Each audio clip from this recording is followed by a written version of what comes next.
enter the annual salary or hourly wage as of February 15th, 2020. So if we look at what that employee was paid as of February, when they say as of, that's the equivalent of saying from 1/1 to 2/15, which is the equivalent of 1.5 months. What was that employee's annual salary? So let's say from that period, this employee was receiving 2,000, or let's say 1,000 per week.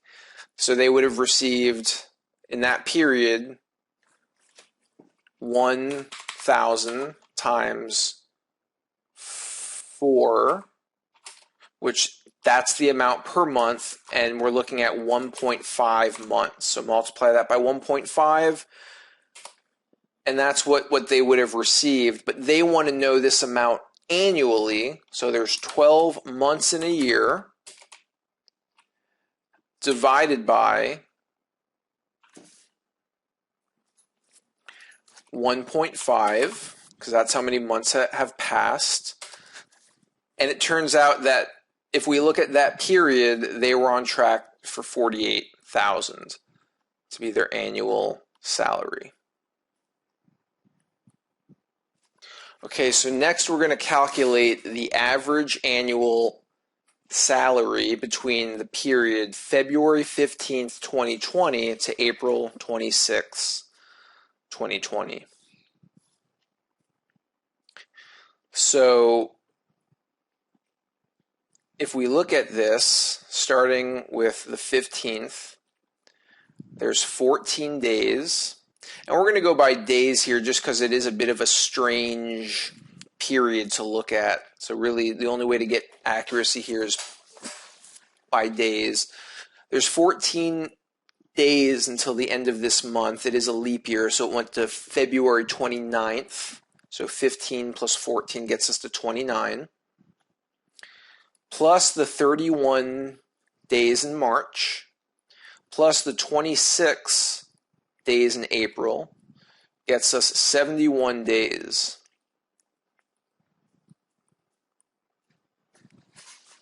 Now, if you look at what you paid your employee in this period, and let's say that in total you paid them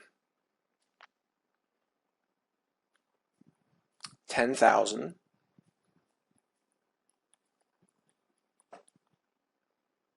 Well, to annualize this, we're once again, rather than multiplying by 12 for months or 52 for weeks, we're going to multiply by 366 days, because it's a leap year, and then divide by the 71 days in this period. So 10,000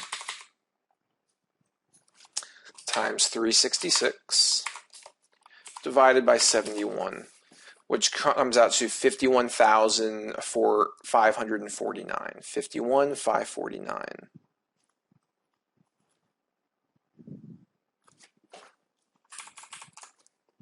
Goes on B. 51,549. Next is enter the average annual salary or hourly wage as of June 30th, 2020. So now we're through half the year. What are they going to make? And let's say we stayed on par with point A. So we look at it and it turns out, yeah, we're paying about the same. This would once again come out to 48,000 even by looking at half the year.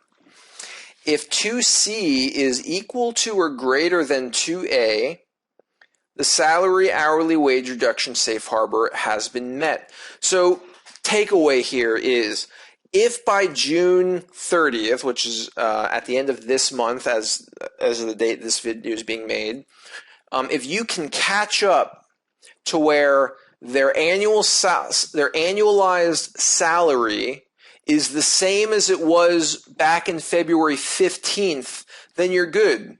So you actually have time to catch up. Now, if that was not the case, if it turns out to be less, let's say that this was actually 30, so there was a reduction even by the end of June. Let's go to step 3. Determine the salary hourly wage reduction. Multiply the amount entered in 1B by 0.75. So 1B was up here, 52,000. It's right here, this 52,000. And we're going to multiply this by 0.75.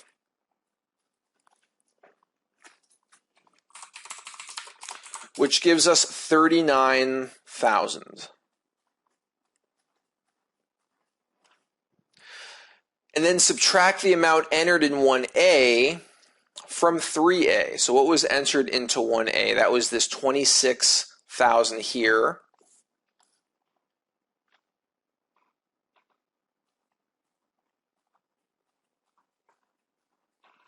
Which gets us 13,000.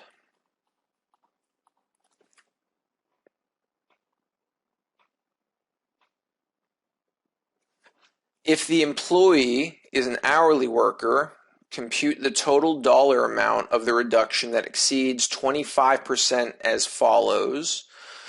Enter the average number of hours worked per week between January 1 and March 31. So in that period, there were 12 weeks because it's 3 months.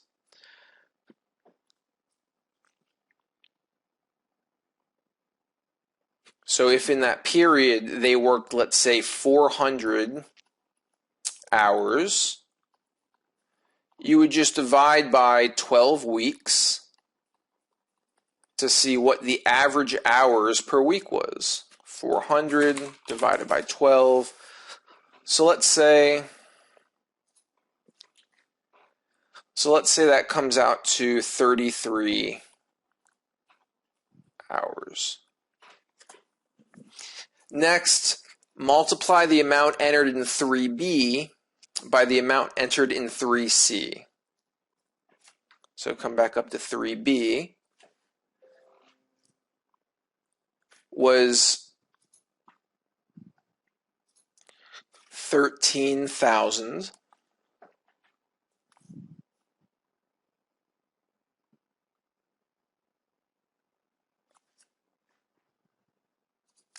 Now the key here is this is only if we had gone with hourly wages. So this whole time we had been looking at this as if it were salary, but let's say this amount had turned out to be $10.50. We were looking at it in terms of a wage as opposed to a salary. Then we would multiply 1050 by 33, which would come out to be $346.50 per week. Then you would multiply that amount by 8, which would be $27.72. And that would be the amount of forgiveness reduction for that employee. Now, if it's a salaried worker, which is what we had gone with originally, multiply the amount entered in 3B by 8. Now, for salaried workers is what we were going with originally. That's part E here. So we'd take the amount in 3B, the 13,000, multiply that by 8. This is 104. and then divide that by 52, which is 2,000, and that is the amount of the reduction for that employee. So a little bit complicated with this part. You're going to do this for each employee, and at the end of the day, this is to determine if there's any reduction required, and if there is, what would be the reduction in forgiveness for each employee. Now, there is a second table here in the PPP worksheets. So list employees who were employed by the borrower at any time during the covered or alternative periods, whose principal place of residence is in the United States, and received compensation from the borrower at an annualized rate of more than 100K. So they look at the highly compensated or more than 100K employees differently from the under 100K. And this is for any pay period in 2019. So same thing, it'd be employee's name and the last four of the social, cash compensation, and average FTE, which we explained how to calculate above. Now note, if you have more employees than the rows that are provided, you can attach this page enough times so that you have enough room for all your employees.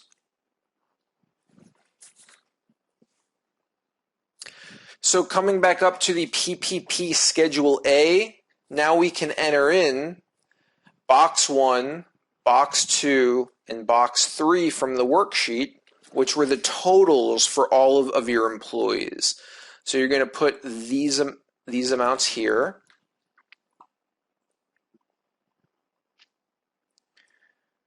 And then if you had a table 2 for highly compensated employees, you would fill in these amounts here. Only if you had employees that, again, during 2019, not 2020, 2019, had annualized comp for any pay period in 2019 of 100K or more.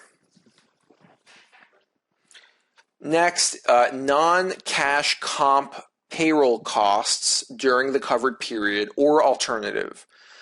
Line 6, total amount paid by borrower for employer contributions for employee health insurance. Do you have a health insurance plan and you are subsidizing that plan for your employees?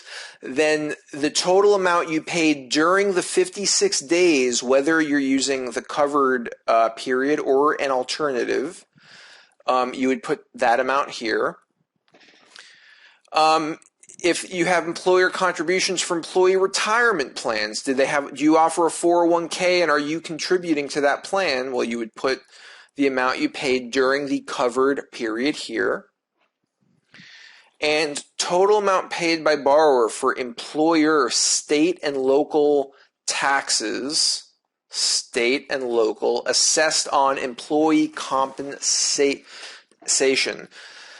So if you're paying a portion of state tax or local tax based on your employees, and you'll see that in your payroll registers during the covered period, you would total that up and put that amount here. Next, the total amount paid to owner employees, self-employed individuals, and general partners. Remember that in the PPP Schedule A worksheet, you're not supposed to put owner employees, self-employed, and partners. You're going to total up the amount that you paid for that one employer, one self-employed individual here. If you happen to have a partner and there's more than one of you, then you're going to use a separate table. You could put that in Excel, put the owners and list the names and what the payments were during the covered period. So then if you add up lines 1, 4, 6, 7, 8, and 9. So lines 1, 4, 6, 7, 8, and 9. The total is what you're going to put here. This is what amounts to your total payroll costs. And that amount would go here. Next, we're going to look at the full-time equivalency reduction. If you have not reduced the number of employees or the average paid hours for your employees between January 1 and the end of the covered period, check here. And you're going to go ahead and skip lines 11, 12, and 13. But if you know you reduced the number of employees or the number of hours paid, then you have to go ahead and complete this next piece. So the average FTEs are something that we calculated, if you remember, on the worksheet. We can go ahead and look at that again. And this showed up in box 2, if you remember. These are the average FTEs. So that's what they're looking for on Schedule A. Let's go back up there. So for line 11, we're going to look at the average FTE during the borrower's, this is important, chosen reference period. So what are the chosen reference periods? This is either February 15th, 2019 to June 30th, 2019, January 1, 2020 to February 29, 2020, or if you're a seasonal employer, either of the preceding periods or a consecutive 12-week period between May 1, 2019 and September 15th, 2019. So your choice, whatever would make sense if you are a seasonal employer. So whatever made sense, whatever the reference period that you would choose, you're going to go ahead and see what were the full-time equivalents or total hours that you paid employees divided by 40. It's total hours.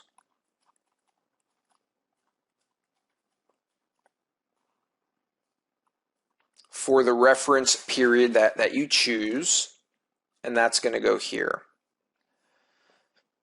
For line 12, we're going to take the total average FTEs, which is line 2, plus line 5. Line 2 plus line 5. And that amount would go here. And finally, the FTE reduction quotient, which is 12 divided by 11. So we're going to take line 12 here, divided by line 11, and that would go here.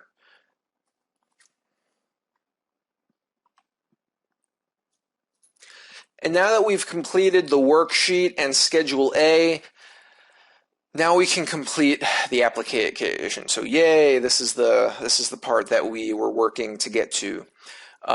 Payroll costs. This is simply taking a line 10 from Schedule A. You're going to put that amount here. Line 2, during the covered period, did you pay any business mortgage interest? So they're only looking at the interest portion. If you look at your mortgage statement for any business mortgages, there's a principal piece you're paying and the interest. So you're just putting the interest piece here, interest portion of your mortgage remember for business. So not your home mortgage, but if you have if you own commercial real estate, for example, that would be one example. Business rent or lease payments. Do you not own commercial real estate, but are you renting? You're going to put your business rent for or lease payments for the covered period. Any utilities, any related to your business, any electric, gas, water, Whatever utilities that you're paying, you'd add those up for the covered period and place those here.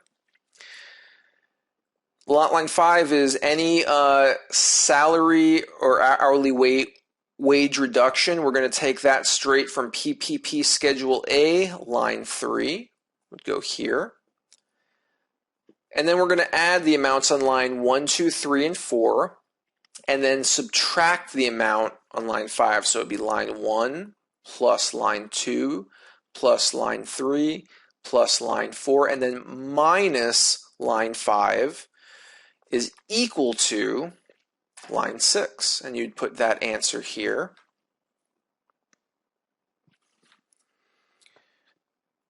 If there was an FTE reduction quotient because you reduced employee hours, you're going to get that from Schedule A, line 13. Place that here.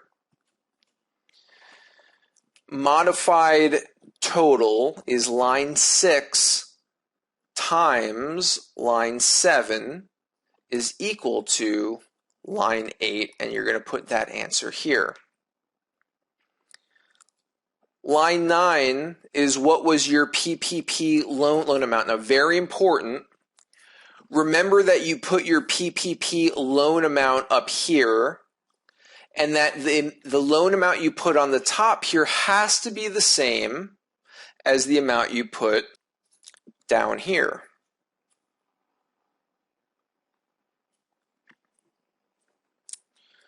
Line 10 is the payroll cost has to be 75% of the total amount of your loan that you're spending of the PPP loan in order to get full forgiveness. So divide line 1, which was your payroll costs.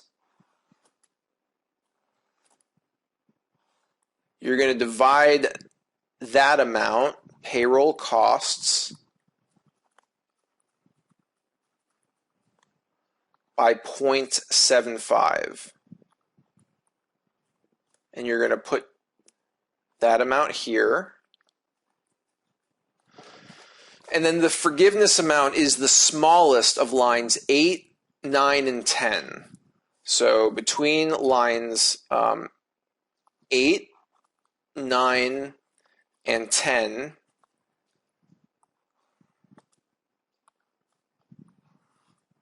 smallest equals forgiveness amount.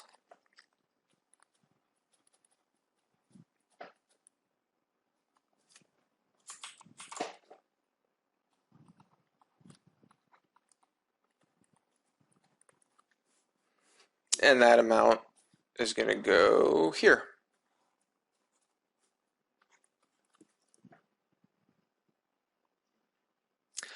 So the last part of the application is to go ahead and sign, and you have to make some representation. So in getting the PPP funding and in applying for forgiveness, you have to attest to a few things. So first, the authorized representative of the borrower certifies to all of the below by initialing. So if your name is John Doe, you're going to put JD in each of these boxes here. So whatever your initials are. We are representing that the dollar amount for which forgiveness is requested was used to pay costs that were eligible for forgiveness, which they put to the right here. Remember, that's payroll, business mortgage interest, business rents, and business utilities. The dollar amount includes all applicable reductions, which is the process that we went through in reducing by dollar amount and by hours, if any reductions to employee pay was included. Does not include non-payroll cost in excess of 25%, because remember that 75 or more percent has to be for payroll costs, and does not exceed 8 weeks worth of 2019 compensation for any owner, employee, or self-employed individual partner, capped at $15,385 per individual. Next, I understand that if the funds were knowingly used for unauthorized purposes, the federal government may pursue recovery of loan amounts and or civil or criminal fraud charges. You don't want any of that, so let's make sure we do this application correctly and honestly and accurately. The borrower has accurately verified the payments for the eligible payroll and non-payroll costs for which the borrower is requesting forgiveness. So basically, the amounts you went ahead and included in this forgiveness application are all accurate. You verified that the amounts are correct. I have submitted to the lender the required documentation verifying payroll costs, the existence of obligations and service as applicable prior to February 15th, 2020, and eligible business mortgage interest payments, business rent or lease payments, and business utility payments. So basically that you provided the documents required for the lender to determine the amount you're including in your forgiveness. Next, the information provided in this app and the information provided in all supporting documents and forms is true and correct in all material respects. I understand that knowingly making a false statement to obtain forgiveness of an SBA guaranteed loan is punishable under the law, including 18 U.S.C. 1001 and 3571 by imprisonment of not more than 5 years and or a fine of up to $250,000 under 15 U.S.C. 645 by imprisonment of not more than 2 years and a fine of not more than $5,000, and if submitted to a federally insured institution under 18 U.S.C. 1014 by imprisonment of not more than 30 years and or fine of not more than $1 million. You don't want any of that, so all this information you're providing has to be correct and honest.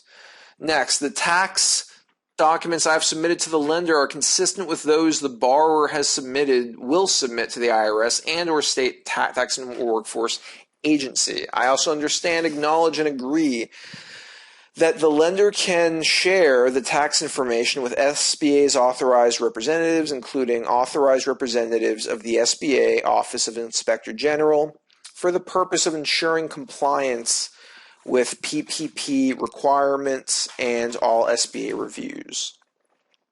I understand, acknowledge, and agree that the SBA may request additional information for the purpose of evaluating the borrower's eligibility for the PPP loan and for loan forgiveness, and that the borrower's failure to provide information requested by the SBA may result in the determination that the borrower is ineligible for the PPP loan or denial of forgiveness. So just saying they can always come back and ask for more, which isn't, ideal, but as long as everything you're doing is honest and accurate, then you can always go and get them whatever they ask for at a later point.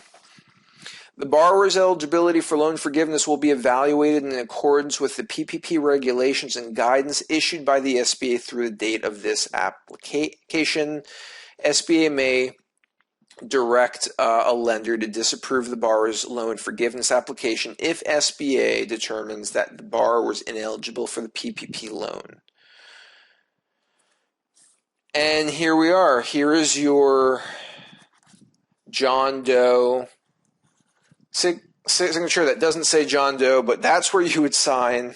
Here's where you would put your name, printed, date, and your title, president, or whatever your title is in your business.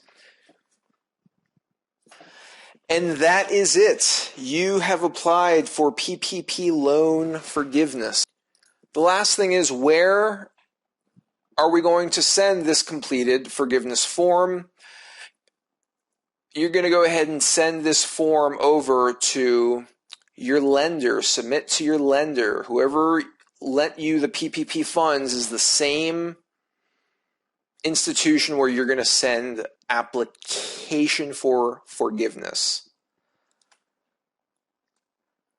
And depending on the lender, you might be able to apply for forgiveness chronically, so you want to get with your lender to see if they're offering that as a service. So I just want to say thank you so much for watching this video. I hope it helped at least somebody out there. If one individual was helped by this video in navigating loan forgiveness, the loan forgiveness app for the PPP, I'm happy. Again, my name is John Mollica. I am a partner of my Franchise CPAs, and I wish you a great day, and we'll see you in the next video.